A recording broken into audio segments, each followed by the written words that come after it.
Yeah, yeah. Ball so hard, you better believe me, it's scary. It's basketball at the bar with Calvin and Barry. So put a tip in the jar, cause these dudes can really fill it up. Whether it's buckets you need or just a beer in a cup. We're here for fresh conversations and some delicious libations. Subscribe to the channel and turn on the notifications. My boys got you covered like you being guarded by payers. From the glove to the claw and everyone else in between. Calvin and Barry got everything that you need. So sit back, relax, because we're starting the show. It's basketball at the bar. Grab your drinks and let's go. Yeah. Grab a drink and let's go. Subscribe to the channel and turn on the notification. Calvin and Barry. Subscribe to the channel and turn on the notification. Let's get it.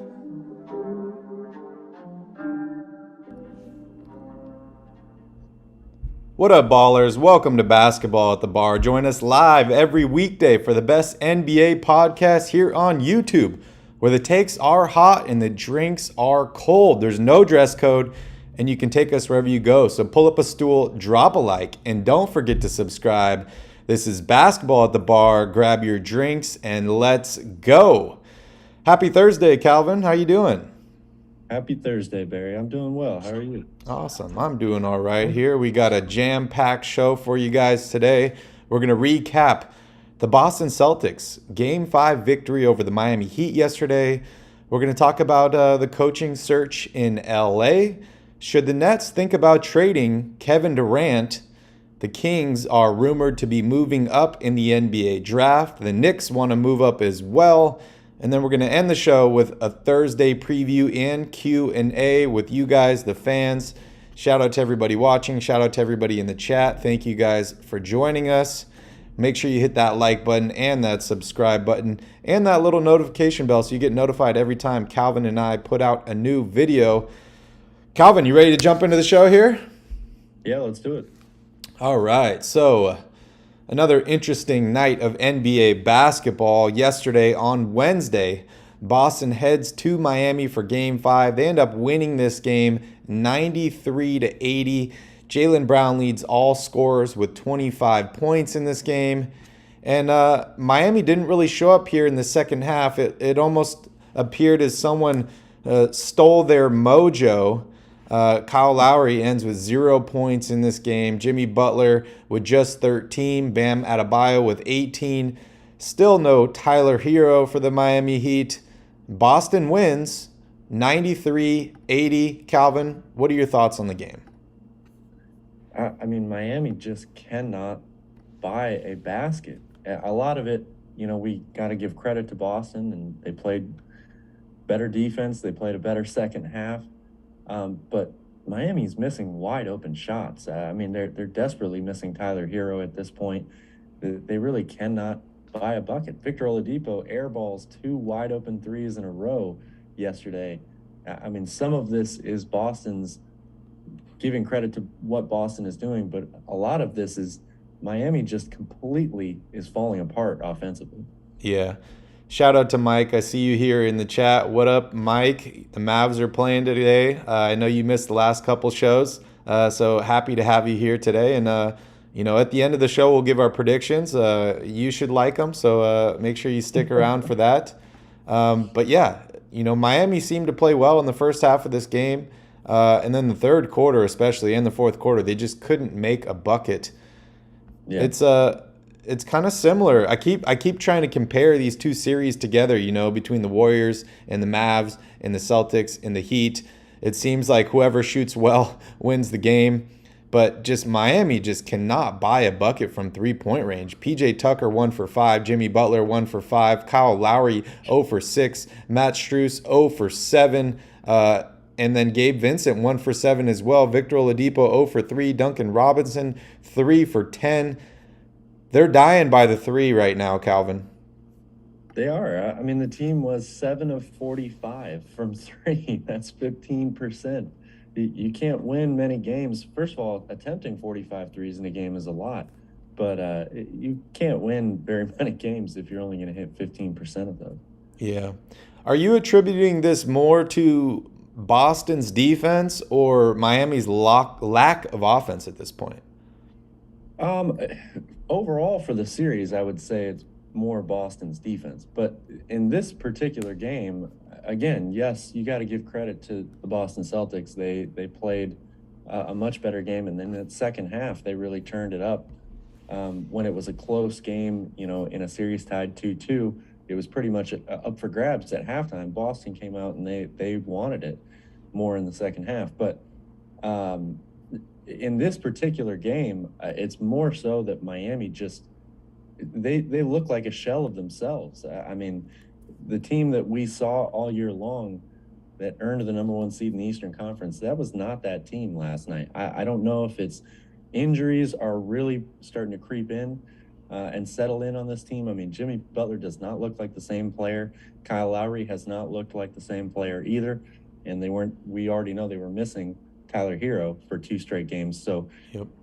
For this individual game, it's more that Miami just completely fell apart, I would say.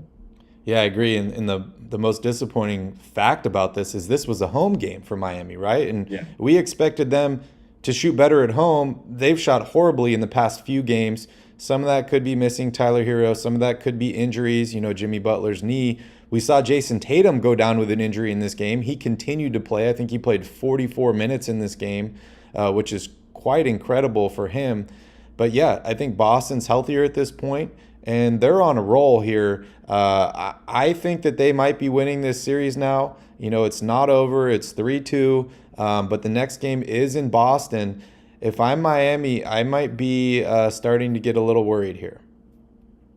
Yeah, you're more than a little worried. I mean, you have to go back to Boston now for a closeout game 6, an elimination game. And if you're Miami, you haven't played anywhere near close to what you're capable of for a couple of games, maybe even 3 games now. Let's talk a little bit about Kyle Lowry here. Kyle missed a bunch of games in the NBA playoffs here with a hamstring injury. Tried to come back against Philadelphia. The Heat lose 2 straight games. He ends up, resting more. He's back now. He's had, I think 1 decent game in this series, but last night was just awful for him. 25 minutes, didn't make a single shot, 0 points, 1 rebound, 3 turnovers, and 5 personal fouls. He seems to be slow on every single step, right? Like he can't keep up with the defender. He's not making shots, with the offensive player. He can't make shots. Is he hurting his team at this point? It's tough to say those words, actually. It's kind of like hate is a strong word, but he has hurt them in the playoffs. Whether he is the only one hurting them right now, I don't know. I think this is more of a team thing than just a Kyle Lowry thing. But he has definitely hurt them in the postseason. More so, I would say, in the Philadelphia series. He's not being productive at all right now. But there's plenty of blame to go around, unfortunately, for Miami. It's not just that Kyle Lowry is the weak point or the weak chain in the link, and Boston is just continuing to go at him over and over and over again. They can't get much production from anybody right now. Yeah, it's tricky. As a player, you always want to play, right? And no matter how injured you are, you're going to try and go out there and give your all. Obviously, in my opinion, he's hurting the team more than he's helping them at this point. But I might be looking towards the coaching staff towards that, right? Like, players always want to play, right? And if you're the manager or you're the coach of this team, maybe it's on you that you're continuing to throw this guy out there when he is not himself. He's not healthy. And sometimes you need to protect players from themselves. Normally, we talk about that in reference to further injuring yourself. I don't think that Kyle Lowry will further injure himself at this point, but he seems to be injuring the team at this point. So how much of this is on Kyle? How much of this is on Spo? Well, I don't think you can really put a lot of it on Eric Spoelstra, right? I mean, especially for the last 2 games, because Tyler Hero hasn't been available. That's a guy that plays, probably close to 30 minutes a game in a playoff game for this team, and they don't have him. So that means the rotation is automatically shorter, and you need guys to step up. And Kyle Lowry is a guy, this is one of the reasons they went out and got him, right, for these exact moments. Mm-hmm. Championship experience, the floor general. We talked in the last series about how Miami doesn't really have a point guard when he doesn't play. So he's instrumental in why they were the number one seed this year. He was a big part of that. So you gotta, if you're Eric Spoelstra, your hands are kind of tied. I mean, you need to play him and you need him to be productive. He just hasn't been. Yeah, it's really quite unfortunate. But on the bright side, as an NBA fan, it's kind of exciting seeing teams compete or potentially making it to the finals that no one expected to be there except for their relative fan bases, right? Like you look back to the bubble, right? You had the Lakers and the Heat. Lakers didn't make the playoffs. The Heat could potentially get eliminated here. Last year's NBA Finals, you had Milwaukee and Phoenix. Both of those teams have been eliminated. I think a lot of Warriors fans, right? They thought their team would be in the NBA Finals this year, but that series is still not done as well. Yes, they have a 3-1 series lead, and they're most likely going to make it here to the finals. But just to think that it could be Dallas and Boston or Golden State and Boston in the NBA Finals is pretty exciting. And I think that just goes to show that the league has done a great job in empowering teams to retain guys that they drafted, because you look at Golden State and you look at Boston, they've pretty much drafted most of these guys. Yes, you could consider them bigger market teams in Boston and in San Francisco, but it just goes to show that if you draft well, your team is really set up for success now. It's kind of shifted towards that as opposed to the add everybody in free agency and trades to create a super team. Yeah, and I mean, Miami, even though a lot of those guys they didn't draft, they're showing you a different way to do it, right? They've got, I think it's 6 undrafted players on their team. 2 of them have been starting in the playoffs for multiple games now at this point. So their team, yes, they brought in guys like PJ Tucker, Kyle Lowry, all that, but their team is built as well as opposed to bought, I guess you would say. Yeah. Well, we have Game 6 on Friday. Who you got?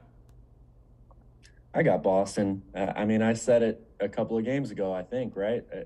Miami just doesn't look right to me. I feel that Boston's got the momentum, and they're going back home. I think they close this series out. They're the better team when they're healthy, and right now Miami is dealing with, it looks to be like a few more injury problems than Boston. That's just more advantage to the Boston Celtics. Yeah, I agree. If you're Coach Spo, what are you saying? What are you telling your team going into Game 6, and what's your game plan to try and get an elimination win on the road? Well, I mean, what you're telling your team is, the same thing that I think pretty much all coaches would say in this situation. We just got to find a way to get one game, and then we go back home to Miami for a winner take all, right? Like it's not you're not trying to make it sound like the world is, or the sky is falling. You're trying to compartmentalize and get guys to believe that they've got a shot. They can go in. They've already won a game in Boston in the series. So it's nothing that they can't do. They just have to be better offensively. They've got to execute better. They've got to make shots. And I think if you're Eric Spoelstra, your team was the number 1 3-point shooting team all year. So you've got confidence that your guys can come out and break out of this slump. What I'm more worried about is how healthy is everybody. Is Jimmy Butler going to be able to give me what I need from Jimmy Butler in an elimination game? That's going to more determine the outcome than anything, I think. Yeah, I agree. Are you sticking with the same game plan here, or are you making some adjustments and trying to get to the basket a little bit more or feed Bam Adebayo inside? Well, yeah, I mean, I definitely like getting Bam the ball more, getting him more opportunities offensively. But again, when Robert Williams and Al Horford play, we've already talked about how it's been really difficult for Bam to operate in the paint or close to the basket. So I might try to get him involved, in more screen and rolls, or more like high-low action where you get some backdoor cuts if he has the ball around the free throw line area. Again, trying to spread that floor out, keeping Robert Williams away from the paint so you can get some of those opportunities. They're definitely going to need him to play big, though. Everybody's got to step up in a situation like this. Yeah, I totally agree. I think you need a lot more movement on offense. the backdoor cuts are key to me because you start getting to the basket, getting some easy layups. That's going to open up for more wide open threes. But at the same time, you still got to make those shots. So I don't expect Miami to lay down in this game. I expect them to be in Game 6. But it's going to be a tough task to win an elimination game in Boston and force a Game 7. Definitely. All right, next up we have on the schedule here. Reading today's news, it appears that LeBron James is lobbying for Doc Rivers to be the head coach of the Lakers next season. What are your thoughts on this?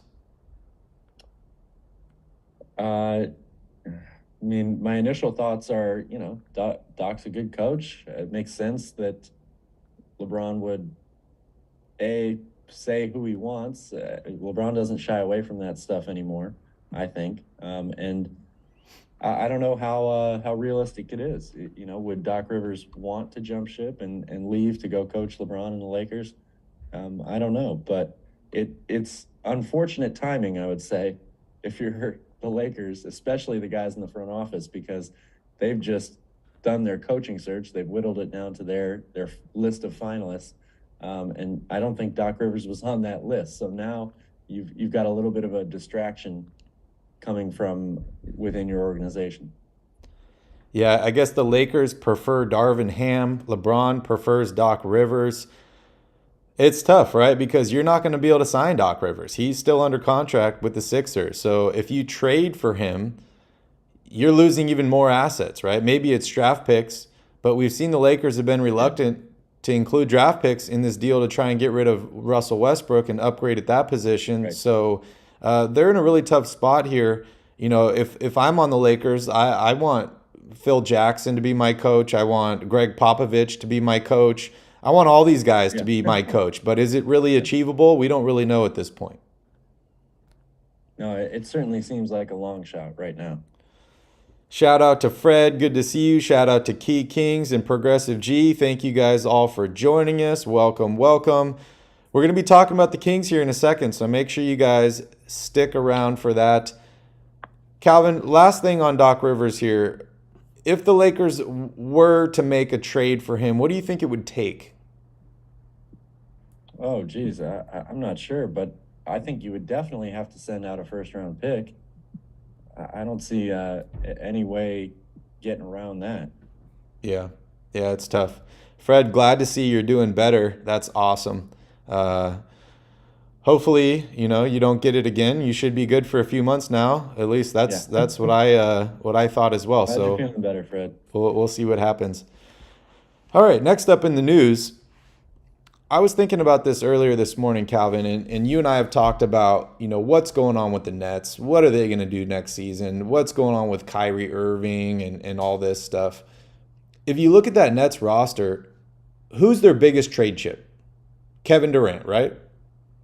We've heard the rumors about LA and Phil Jackson saying we should trade LeBron because you can get more back for him than a guy like Russell Westbrook. I could see a similar situation with the Nets, and also the fact that KD seems to be the only one on that roster that wants Kyrie there, right? So if you trade Kyrie, you could potentially be pissing off Kevin Durant, and maybe he's not in it. So I want to hear your thoughts. Should the Nets try and work a deal for KD, or what would you do if you were them? What I would do if I was them is not trade Kevin Durant. The package that I would need to get in return if I'm really going to trade a guy like Durant or LeBron, it would be the most unbelievable trade package that anyone's ever seen. These guys are just so incredibly valuable, and especially for the Nets. Like, he's one of the only guys that really was available and produced for them last year. Yeah, he did miss a bunch of games as well with an injury, but he was by far and away the best thing that they had all year long. And if I trade Kevin Durant, say I get some crazy deal in return, I'm still now relying on Kyrie Irving and Ben Simmons. I like my chances with Kevin Durant far better than the other route. Yeah. Yeah, it's they're in a tough situation. And Progressive G, I think Doc Rivers has actually been traded twice, right? I think the Clippers traded for him from Boston, and I think the Sixers traded for him as well from the Clippers. So pretty interesting there. The It dude is is unusual to see. It doesn't happen very often, but it does happen. Yeah, the dude is valuable, I guess. I don't know why, but I'm a Kings fan. What do I know, right? All right, next up, let's talk a little bit about the Sacramento Kings here. We were talking about rumors yesterday that the Kings are interested in moving up to pick number 2. You mentioned to me that it could potentially already be a done deal. I want to hear your Perhaps. thoughts on this. Well, if the rumor is true that the deal is already done, that is surprising to me. I think it's great though. Monty McNair is being ultra aggressive here if this is really the case, and I don't see how it could be a bad move. They really need a power forward. I've said it before. I still wish that they would go after more of a win now type player. But depending on how you fill out this roster, if you can somehow make a deal to nab one of the top 2 prospects in this draft who happen to play, the power forward position most likely in the NBA, then that's a big win for Sacramento. Yeah, I like Chet Holmgren a lot. I've been watching his highlights a little bit. I know there's some concerns. 7 foot tall, he's less than 200 pounds. Maybe he needs to bulk up. I love the defense from him. I love the rebounding. I love the scoring. He could definitely be a big addition to the Sacramento Kings. And not only his impact on the court, but the impact to the fan base, right? You look at a lot of these Kings fans, some of us feel so demoralized that we've just missed the playoffs over and over and over again. And it's not even the pressure we put on ourselves, but it's the pressure we get from other fan bases, right? That just kind of dismiss us or dismiss our team because we've been bad for so long. We screwed it up with number 2 with Marvin Bagley. I'm just going to put that out there. But I think Monty has drafted well in his 2 years in Sacramento. And I think moving up and potentially taking a guy like Chet Holmgren could help re-energize the team. It could re-energize the fan base. And I think it could be a good move for Sacramento. On the other side of that coin, the team that has the number 2 pick is the Oklahoma City Thunder, right? So if you're the Thunder, you already have all these draft picks in the world. Why the hell would you want to trade pick number 2 to add more draft picks? Well, it would probably be to add a player, first of all, right? That's the thing, the great spot that Oklahoma City is in. They are the only team that can afford to trade out of the top 2 or 3 because they have so many picks. They can jump right back in to the top 5 if they wanted, or use that next year in a draft class that is probably going to be rated a little bit higher than it is this year. Maybe they try to jump, all the way to number 1 or 2 in next year's draft. I also saw an article today saying that the Knicks are interested in moving up to take Jaden Ivey, which is projected to go to Sacramento at pick number 4 right now. So if the Kings are moving up to pick number 2, that most likely means the Thunder are moving down to pick number 4. And then the Knicks want to move up. I think they have 11. They want to move up from 11 to 4. Maybe it includes a guy like Julius Randle, who they have not been fully committed on, and some more draft picks. So it's an interesting situation here, not only for the Knicks and for the Kings, but just for the Thunder for me, right? This team, what are you doing here? Are you the new Sixers where you just keep hitting the reset button every year and trading the guys? Like, you have all these draft picks. I think that the top 3-4 picks in this year's draft are going to be studs. If you're the Thunder, you need some more talent on your roster. Are you better off with a guy like Julius Randle and maybe the 11th pick and an extra pick next year? Or are you better off staying at 2 or staying at 4? It's a hard question to answer. But, I would say if you have an opportunity to get a player like Julius Randle and you still are going to be picking it within the lottery, technically, if you move all the way down to 11, that's a big win for a team that's got a ton of draft picks and some good young players too. Like they would have that might be the better route for them to go, just because the players at the top of this class are expected to be really good players. But again, taking longer to develop, maybe some guys that there's no elite prospect in this draft or a franchise changing guy day one in this draft. So being able to nab a guy like Julius Randle, who's already proven himself in the league, might be a good option for them. Yeah, I could definitely see that, and maybe a guy that can help, motivate and push these younger guys because they have a lot of young talent on that roster. Dabrab's got an interesting point here. Do you think Davion Mitchell would be included in the number 2 pick deal? That makes me think, Calvin, if you got pick 4 and you're moving up to 2, what's it going to take? Does it take a protected pick next year? Does it take Davion Mitchell? Does it take Dante DiVincenzo? What do you think it really takes to move up from pick 4 to pick 2?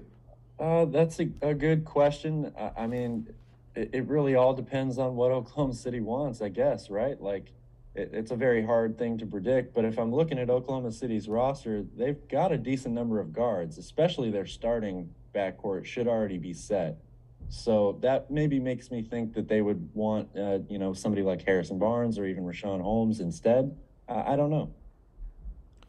Yeah, I mean, if I were to look at it from their perspective, and maybe you think that pick number 2 is not going to work out, you're not getting your guy. Maybe you want to take a gamble on a guy like Shaedon Sharpe because you have the potential to do that. Maybe he could fill in, that wing spot for you.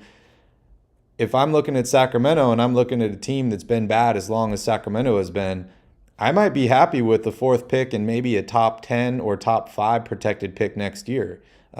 We've just seen Oklahoma City seems to value picks more than players at this point. And you're right. Maybe next year their plan is to trade up to pick number 1 or something like that. And having additional draft capital will help them do that. But it's all rumors at this point. It'll be interesting to see what happens.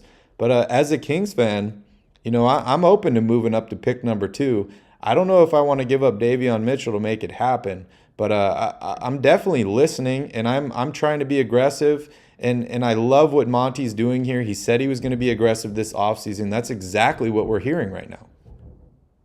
Oh, yeah, absolutely.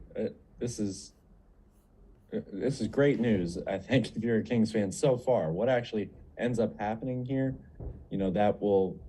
time will tell to see whether or not it ends up being a good move ultimately. But as a Kings fan, you've wanted to hear these words or these types of things for a long time. The Kings being aggressive, trying to move up in the draft, trying to go after the better, draft picks in the class, or be aggressive by a trade, trying to get a win now player. This is swinging for the fences, right? Like that's what Sacramento needs. Exactly. Progressive G wants to know, do you prefer Sabonis as a power forward or a center?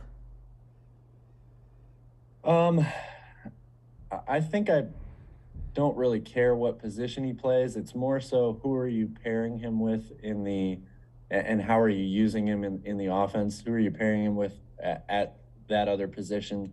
I don't believe, although I've seen a lot of stuff on Instagram about Sabonis working out and trying to become a better outside shooter this year. He's working with a new shooting coach, things like that. Those are all good. We heard that about De'Aaron Fox, too, over the past couple of years, right? And he hasn't really improved that much with his outside shot. So I like Sabonis to play as more of a back-to-the-basket type player and then add a guy that can stretch the floor to go alongside him. It doesn't really matter to me whether or not one's the power forward and one is the center, I guess. Yeah, I couldn't agree more. More size is what the Kings have needed. They need rebounding. They need skilled big men. I think Sabonis is one, and I also see a couple of those at the top of this draft. As Fred says, either way, we're going to get a player, which is it's so exciting for us Kings fans. So good, positive things moving forward. Last question from Mike. Thoughts on Sabonis, Holmgren, and Fox defensively? Well, look, Chet Holmgren has excellent defensive potential, right? Great rim protection, really good timing. He's a fantastic shot blocker. So that is a good thing. As far as how the rest of them fit in together, that's a big question mark at this point. De'Aaron Fox, we talked about it all last season. The guy he has the ability and the talent to be one of the better two-way players in the entire NBA. But that just hasn't materialized yet in his career. And a lot of it comes down to just effort and wanting to do it night in and night out on the defensive side of the ball. So it's up to these guys. I think they would have a potential to be a much better defensive team drafting a guy like Holmgren who gives them great rim protection, which is something that the Kings haven't really had in a long time. But again, they've got to get through training camp. They've got to work things out as a team, and it takes all 5 guys on the court to be a good defensive team. Ask Miami, ask Boston. Yeah, I couldn't agree more. One last question from me, Calvin, and this is a tough one on you, so if you don't want to answer it, I completely understand. I'm putting you, in the spotlight here, but as a Kings fan, I like to think ahead, and Fox, Mitchell, Barnes, Sabonis, Holmgren, what potential seed could this team be next season? Ooh, man. Well, if they're able to nab Chet Holmgren and keep all of those other guys, that's a great start. I would kind of envision them having to get rid of Harrison Barnes maybe, but if you're able to keep him, that's a really good start. So it is tough to answer. I think they'd have a really good shot at being a playoff team, an 8th seed, a 7th seed, something like that. Just the big question mark right now is how much better are the other teams? Yep. We talked about this before, that fell in that 7 to 10 range this year. How much better do those teams get next year? New Orleans was the 9th seed this season, but they had a much better second half ever since they ended up getting CJ McCollum. I have to feel like they're going to win more than 36 games next year, especially if Zion is healthy. Mm-hmm. Do the Clippers win more games next year with a healthy Kawhi Leonard and Paul George? Probably, I would have to bet. Do the Lakers improve? The Spurs going to be next year. Yeah. So it could be tough still for Sacramento to crack that spot, but I think they would have a pretty good chance. Yeah, I agree. What's up, Steven? Good to see you here in the chat. Thank you for joining us. And Dabrab says the Blazers could get better. The Lakers could get better. Fred says let's first get to the playoffs. Yeah, Fred. I think we're all excited, but the offseason's just getting started. A lot of exciting news already for Sacramento, right? And getting head coach, winning or moving up in the draft lottery. Now they're talking about trading up in the draft. So a lot of positive things happening. Monty is definitely not sitting back and just watching and seeing what happens at this point. He's being aggressive, and I think that's exactly what the Kings need. So I am very excited. Yeah, definitely. Back on the Jaden Ivey Knicks thing, what do you think about this fit? Because the Knicks have been kind of forced into this hard-headed, defensive-minded culture with Coach Tibbs. Does Jaden Ivey fit on that team? What does he bring to New York? Jaden Ivey definitely seems like one of Tibbs's favorite guys automatically, right? I mean, a guy that works really, really hard, plays a tough physical style of defense at the guard spot, super athletic. It seems like it would be a match made in heaven. And look, the Knicks if they're going to keep Julius Randle, then they need to get better in the backcourt. The Evan Fournier experiment, the Kemba Walker experiment was not a good one last year. So going out and getting a guard or trading up to get a guard makes a lot of sense here. And if the Kings do move up to 2, there's no sure thing that they take Chet, right? They could take Banchero from Duke. Does he fit better with the Kings in Sabonis? I do like the way that he fits on this team. He is definitely that type of big man that would be able to stretch the floor, space the floor, very skilled, a good outside shooter or reasonably good outside shooter, good ball handler. He could work himself into being a better passer, I think, and he could probably learn a lot from Sabonis. But the knock on him is on the defensive side of the ball. And that's what scares me about taking a guy for a Kings team that is so bad defensively with that high a pick. Yep, I agree.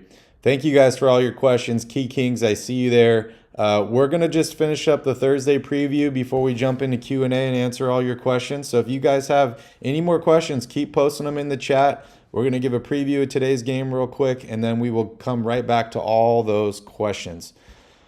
All right, Calvin. So it's Thursday, and we're going to get to see Game 5 of the Dallas Golden State series. The Warriors are currently up 3-1. This game is in Golden State. Looking here at the injury report, Dallas has got 0 players listed as injured. Andre Iguodala is still out for the Warriors, and Otto Porter Jr. is listed as day-to-day.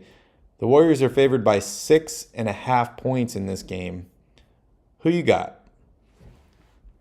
I got Golden State. You're welcome, Mike. That should give you a little bit of hope, a little bit of a chance.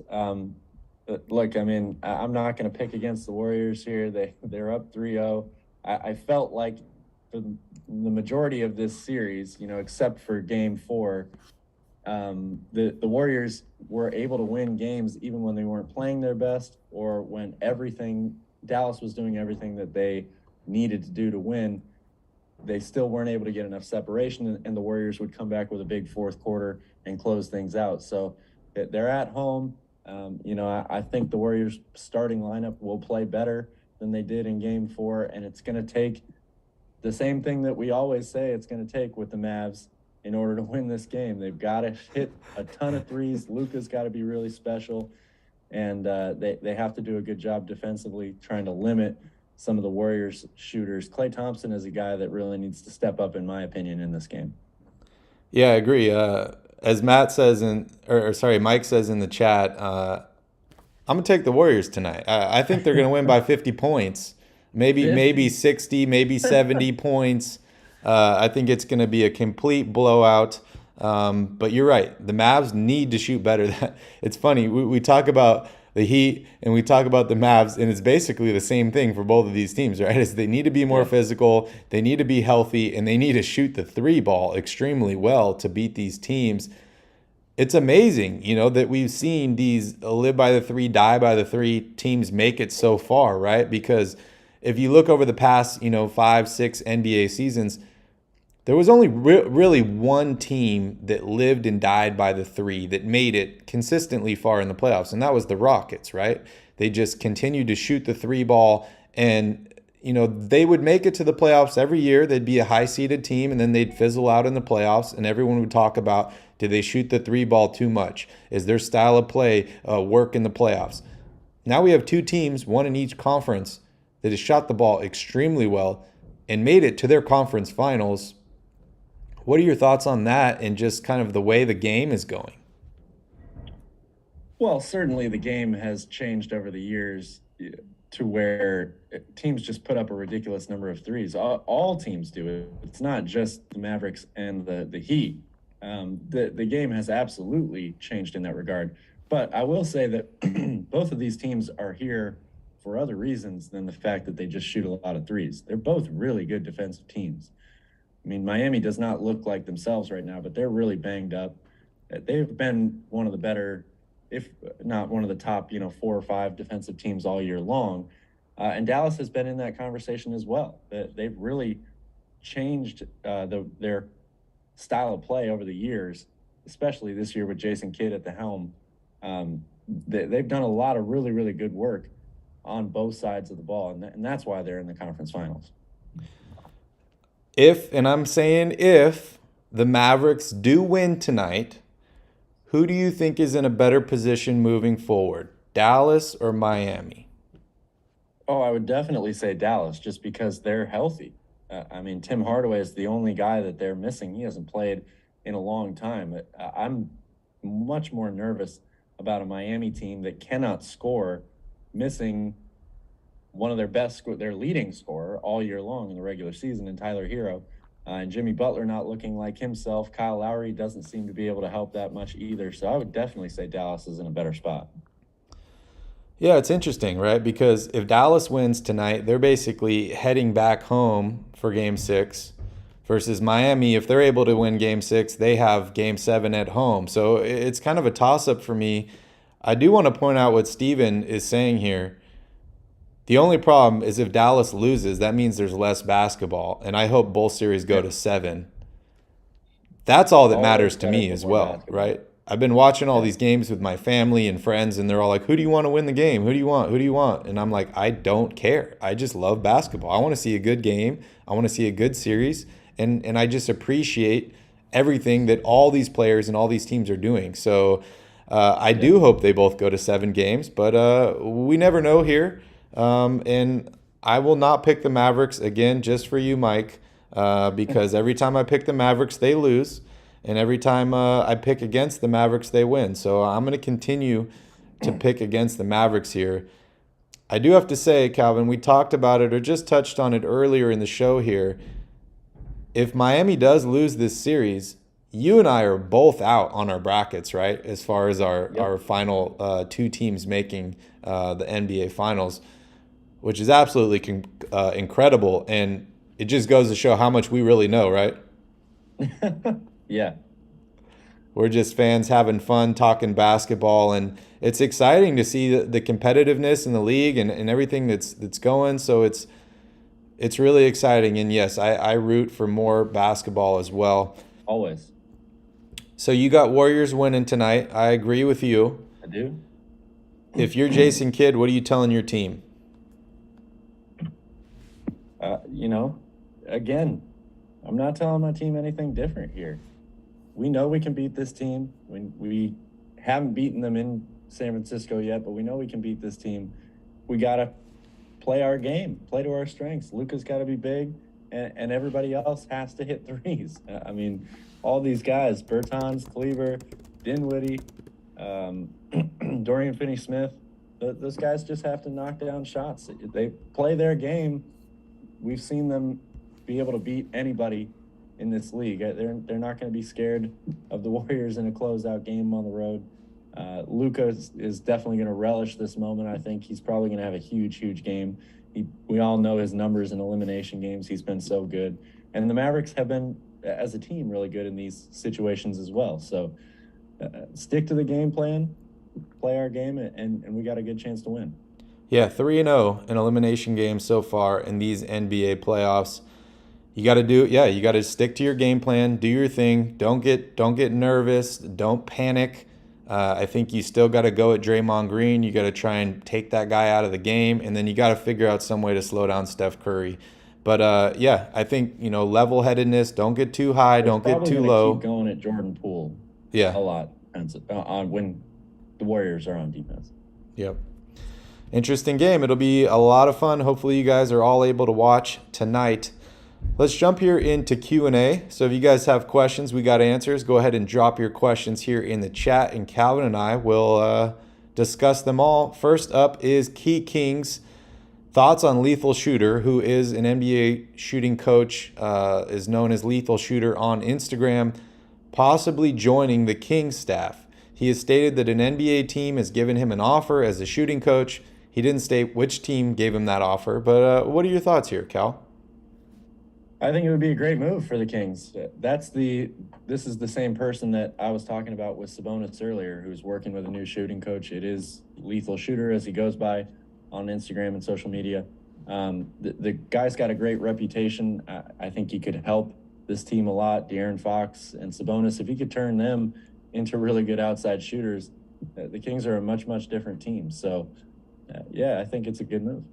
Yeah, I think it would be a great move. It is Sacramento that's hiring. I think it'd be a great move, and congratulations to him if he's getting offers, from these teams. If he moves on to be with any of these teams in the league, congratulations to him. That is definitely a good accomplishment. I'm looking at it as a little bit beyond just working with Fox and Sabonis. This dude seems to have good relationships with all sorts of NBA players. So if he is able to move into like the Kings coaching staff, maybe that will help attract some of these guys in free agency to come to Sacramento. That's a good point. All right. Steven says, I think Bonchero got great outside shot and a good ball handler. You agree with that? Definitely. He's an incredibly skilled big guy. He can do a lot of things on the offensive side of the ball. Steven also said, if the Kings stay at 4 and have to get a guard, Murray's the choice. Well, Murray's probably more of a forward in my mind, but I love Keegan Murray. If they end up with him, I'm not going to be disappointed whatsoever. If the Kings stay at 4, who are you taking at this point? I think, during the lottery, we were both kind of leaning towards Ivey. Has that changed at all for you? I'm leaning more towards Murray now, to be honest with you. I think he's the most NBA-ready prospect in the draft.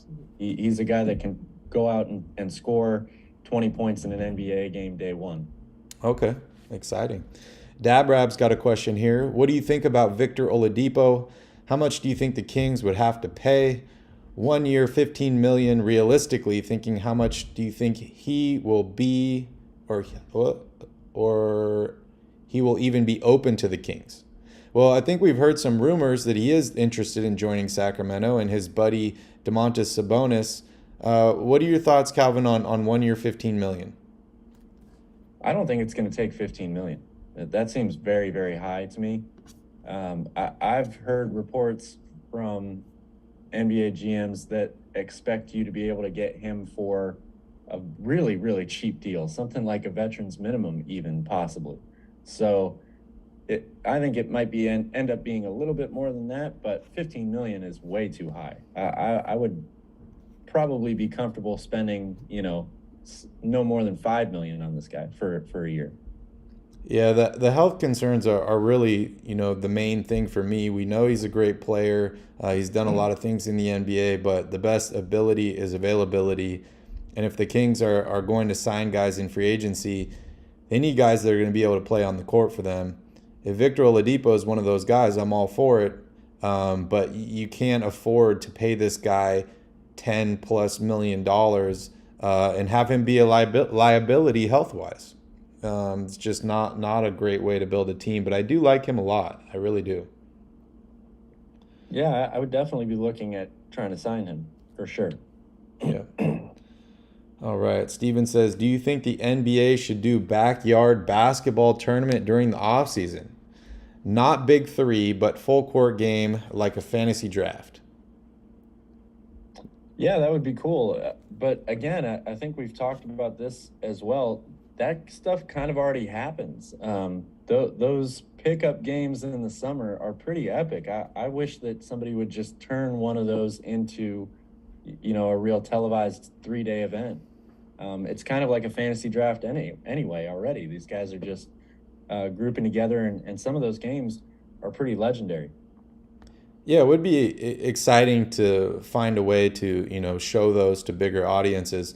But at the same time, I feel like a lot of these guys, they use the offseason as a true offseason, right? They want to take a break. They want to travel for a little bit. They want to spend some time with their family. They want to work out. They want to work on things that they don't have time to work on during the regular season. De'Aaron Fox wants to work on his NFT project. So, it's exciting to have more basketball and more tournaments, but I think you got to get the players on board, and I think that would be the most difficult part. I think it would be easier than you think. I mean, yes, these guys do take time to do whatever it is they want to do in the off season and live their lives and travel, all that other stuff. But I can't think of an NBA player that doesn't at some point in the summer come back and start working out in the gym again. I mean, if you don't do that, then you probably don't last very long in the NBA. So I think, it would be pretty easy to convince these guys. They're already going to be there working out anyway, right? What's a couple cameras and maybe some fans in attendance. Yeah, I could see that. Are you given a summer league backyard basketball MVP award, or what are you doing?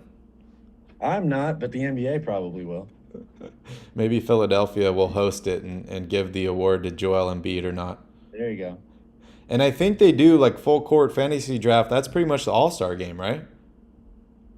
Basically, yeah. Steven says, will the Kings attract market free agents or top 5 role players? I certainly hope so.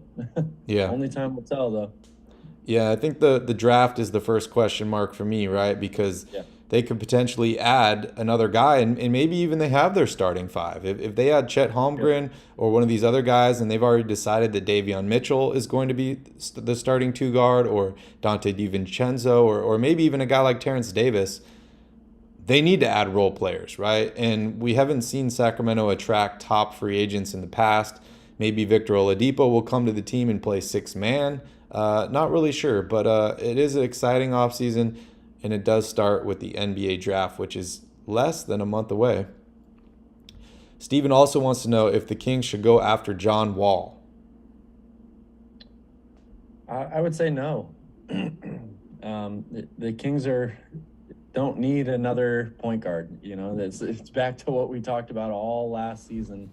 And I don't really foresee John Wall playing on a veterans minimum deal. Like, that guy has made so much money over the course of his career. It's just hard to envision him playing for that little of a contract, right? Yeah. Yeah, it's tough. I like John Wall a lot as a player. He was very exciting to watch. When we had Boogie Cousins, I wanted John Wall and Boogie Cousins to be, the tandem. They played. Oh, yeah, give me prime John Wall all day. They played well in college together, but at this point, what is he really going to do? What is he going to bring Sacramento? And is it worth me changing my play style or adjusting my team to fit a guy like John Wall if he's only going to be there for a year or two? Probably not. The Kings are trying to build culture. They're trying to build stability. And that means any guy that we're bringing in right now should be on the team for at least a couple seasons, unless it's a guy like a PJ Tucker or somebody that's older that's just going to come in for 1 year and kind of fill out a bench spot. But I think John Wall still has a lot to contribute. And I'm keeping my eyes on LA because I think he could potentially end up with the Clippers here. Yeah. And if you're the Kings, I don't think you want to make a move right now that would stunt Davion's growth. Yep. That guy showed you a lot last year, especially towards the tail end of last season. Bringing in somebody like John Wall would definitely take minutes away from him. Yep. All right, Mike, enjoy the rest of your day and have fun watching the game. And go Warriors. Steven says, I wonder if the Blazers will trade Damian Lillard for draft picks. I don't think so. I think they're going to hold on to Dame. Yeah, I think if Lillard was going to be traded, you would have already seen that happen. Yeah. When they were fire sailing at the deadline, he would have been one of those guys to go as well. Yep, I agree. All right, any last questions before we end the show here? If you guys got them, let us know in the chat. Otherwise, we are going to wrap it up, and we will be live again tomorrow. Hopefully you guys are able to watch the game today, have fun, enjoy it. We only got a few games left until the NBA playoffs, and then there's 7 games max left. So make sure you guys stay tuned, watch all the games that you can. Otherwise, you're stuck with baseball and hockey and all these other sports that aren't as fun to watch. They're fun to go to, but not as fun to watch as NBA basketball. All right, I get off at 4 p.m. Central, so I'll make it. All right, awesome. Okay, we're going to wrap it up. Thank you guys so much for joining us. We appreciate you guys so much. Please hit that like button. Please hit that subscribe button. We will see you all tomorrow. Hopefully you guys have a wonderful evening. And in the meantime, don't forget to tip your bartender.